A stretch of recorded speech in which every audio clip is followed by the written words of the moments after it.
Hello जी, कैसे हैं? आज इस एपिसोड में हम बेसिक इनपुट एंड आउटपुट को देखेंगे। चलें जी स्टार्ट करते हैं। जब भी हम प्रोग्रामिंग की बात करते हैं, हमें प्रोग्राम लिखने के लिए दो चीज़ों की ज़रूरत होती है, एक इनपुट की एंड आउटपुट की। इनपुट, जब भी हमने कोई टास्क परफॉर्म करना होता है तो हमें कुछ डाटा की ज़रूरत होती है, इंफॉर्मेशन की ज़रूरत होती है जो हम प्रोग्राम को देते हैं।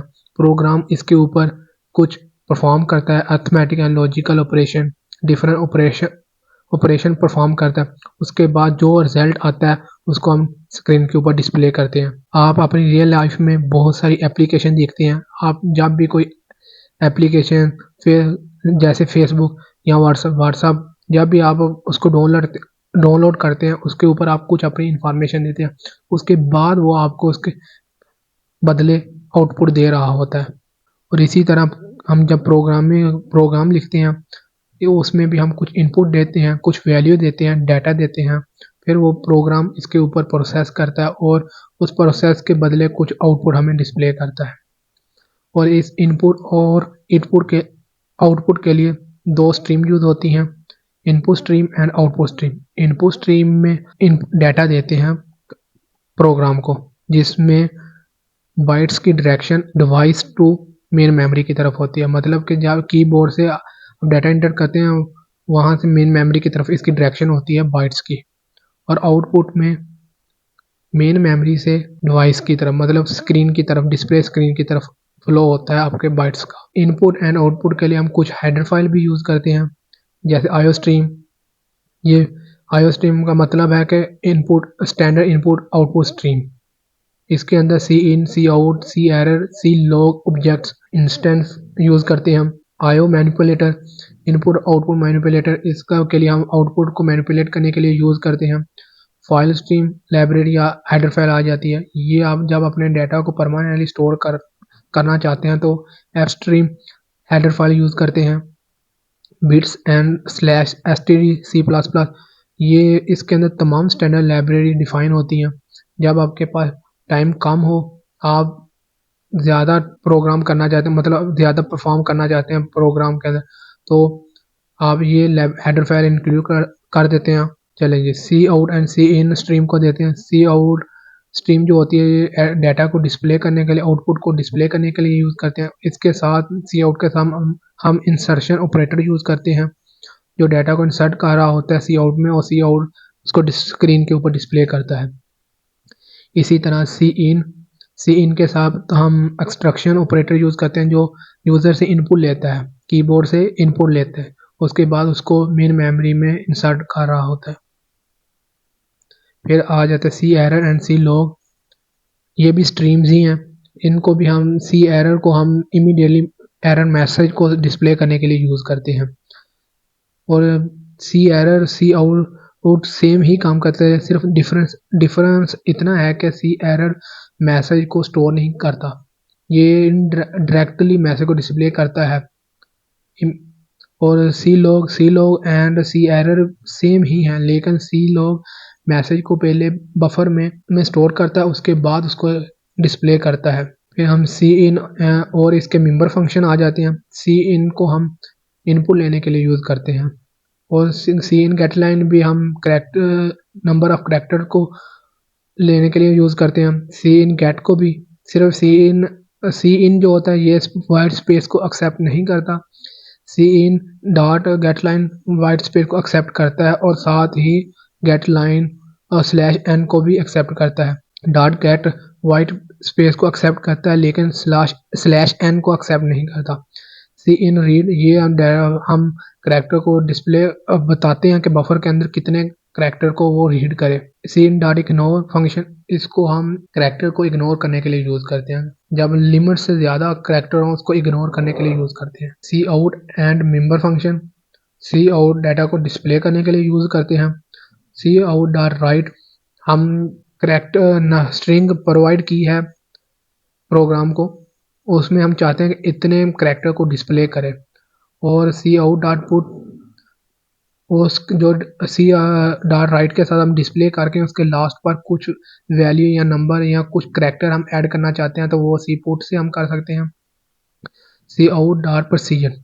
C out dot precision floating point value को मैनिपुलेट करने के लिए यूज करते हैं। और यहाँ पर प्रोग्राम में देखें, मैंने एक करैक्टर टाइप की एरे डिक्लेयर की हुई है। 20 पर वैल्यू दी हुई है, जिसमें का मतलब है कि 20 इंडेक्स एरे। और यहाँ पे मैं सी इन यूजर से इनपुट ले रहा हूँ, ये देखें सी इन ले रहा हूँ। और प्रोग्राम को मैं एग्जीक्यूट करके दिखाता हूँ आपको।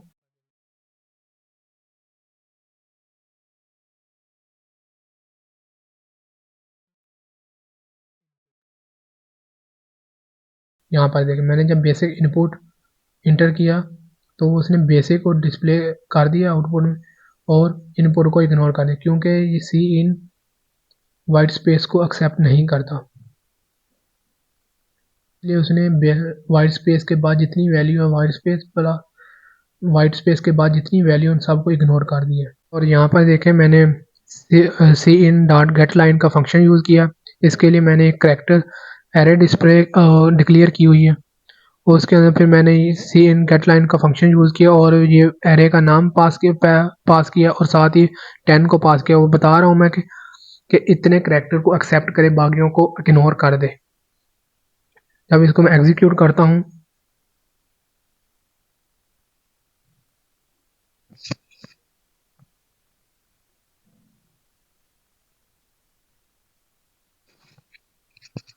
और यहाँ पर देखें मैंने बेसिक इनपुट लिखा।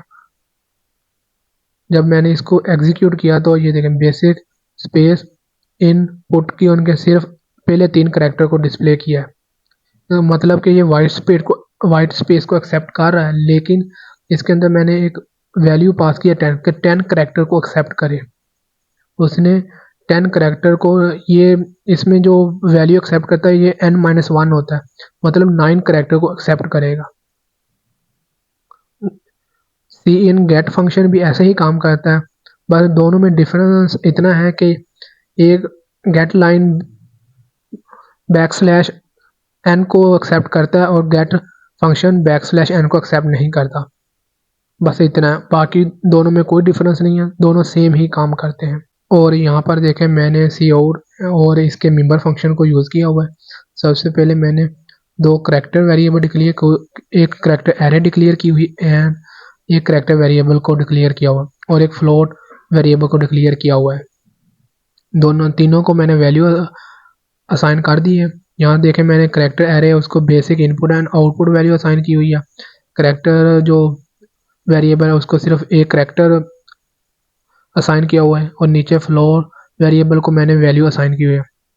सबसे पहले मैंने सी आउट स्ट्रीम को मैंने कॉल किया, सी आउट से हम करैक्टर एरे को डिस्प्ले कर रहे हैं।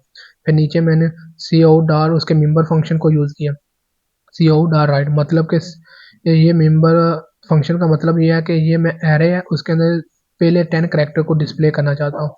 और सी आउट डाट पुट, सी का मतलब कि मैं इस जो एरे को 10 करैक्टर को डिस्प्ले कर रहा हूँ उसके आखिर पर इस वेरिएबल के अंदर जो वैल्यू है, मतलब एक करैक्टर है ए, उसको उसके साथ ऐड कर दे, आखिर पर डिस्प्ले कर दे।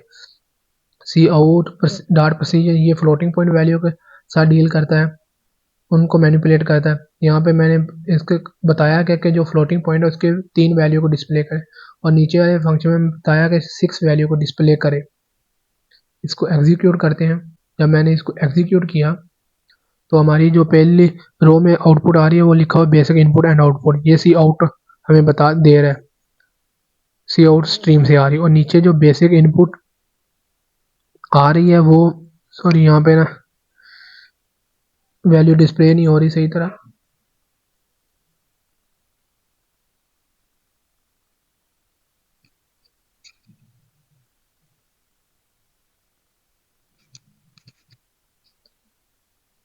अब इसको एग्जीक्यूट करते हैं। देखिए अब क्लियर आ रही है, ये सी आउट की आ रही है। सेकंड रो में बेसिक इनपुट एंड ए, ये मैंने सी आउट डार राइट फंक्शन यूज़ किया और साथ ही सी पुट ने ए हमारे साथ इनपुट के आखिर पर ऐड कर दिया।